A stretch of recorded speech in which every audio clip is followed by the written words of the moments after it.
नमस्कार, राष्ट्रीय जगत विजन न्यूज में आपका स्वागत है। मैं हूं आपके साथ वीना। भारत और पाकिस्तान के बीच ऑपरेशन सिंदूर के बाद तनाव बना हुआ है। इसी बीच पाकिस्तान ने भारत के 26 शहरों पर ड्रोन से हमला किया, जिसे भारतीय सेना ने पूरी तरह से नाकाम कर दिया।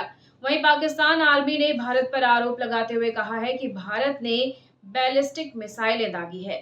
आइए दिखाते हैं आपको पूरी खबर। भारत और पाकिस्तान के बीच ऑपरेशन सिंदूर के बाद सीमा पर तनाव बना हुआ है।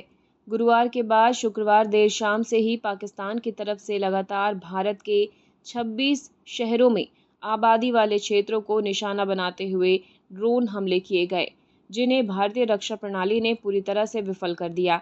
इसी बीच पाकिस्तान आर्मी ने दावा किया है कि भारत ने 6 बैलिस्टिक मिसाइलें दागी है।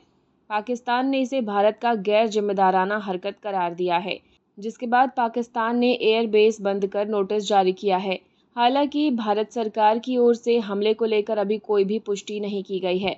पाकिस्तानी सेना के जनसंपर्क विभाग ISPR के महानिदेशक लेफ्टिनेंट जनरल अहमद शरीफ चौधरी ने मीडिया से बातचीत करते हुए बताया कि भारत की ओर से 6 बैलिस्टिक मिसाइलें दागी गई है। ये मिसाइलें भारत ने जालंधर के आदमपुर एयरबेस से दागी है। जनरल अहमद ने भारत के इस कदम का विरोध करते हुए गैर जिम्मेदाराना और बेहद खतरनाक बताया है। यदि भारत का ये आक्रामक रुख जारी रहा तो मामला और तनावपूर्ण हो जाएगा। भारत के साथ बढ़ते तनाव के बीच पाकिस्तान ने अपनी एयर स्पेस पूरी तरह से बंद करने का फैसला लिया है। दोपहर 12 बजे तक की सभी उड़ानों को रोक दिया गया है। रावलपिंडी और रफीकी एयरबेस पर हुए धमाके के बाद ये फैसला किया गया है। और खबरों में फिलहाल इतना ही। अपडेटेड रहने के लिए हमारे चैनल को सब्सक्राइब कर लीजिए।